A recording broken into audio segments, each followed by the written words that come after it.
Hello everyone, આજે આપણે બનાવીશું માયો સેન્ડવિચ. સેન્ડવિચ બનાવવા માટે આપણે સ્ટફિંગ તૈયાર કરી લઈશું. તો 1/4 કપ ગાજર સાથે ટમેટાં, કેપ્સિકમ, ડુંગળી અને કોબી ઉમેરશું. બધું જ આપણે 1/4 કપ ઉમેર્યું છે. સાથે અડધી ચમચી મરી પાવડર અને સ્વાદ પ્રમાણે મીઠું ઉમેરશું. શાકભાજીમાં બાઇન્ડિંગ લાવવા માટે આપણે માયોનીઝ ઉમેરશું. માયોનીઝ 3 ચમચી ઉમેર્યું છે અને મિક્સ કરી લઈશું. જો વધારે જરૂર લાગે તો વધારે માયોનીઝ ઉમેરીને આ રીતનું બાઇન્ડિંગ આવે એ રીતનું આપણે સ્ટફિંગ તૈયાર કરી લઈશું.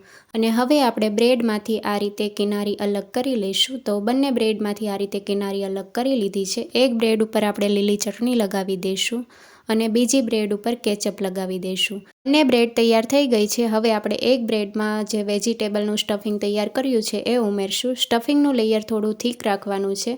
તો આ રીતે સ્ટફિંગ આખામાં ફેલાવી દીધું છે અને બ્રેડથી કવર કરી લઈશું. અને હવે નાઇફના મદદથી 2 ભાગ કરી લઈશું. તો સેન્ડવિચ તૈયાર થઈ ગઈ છે.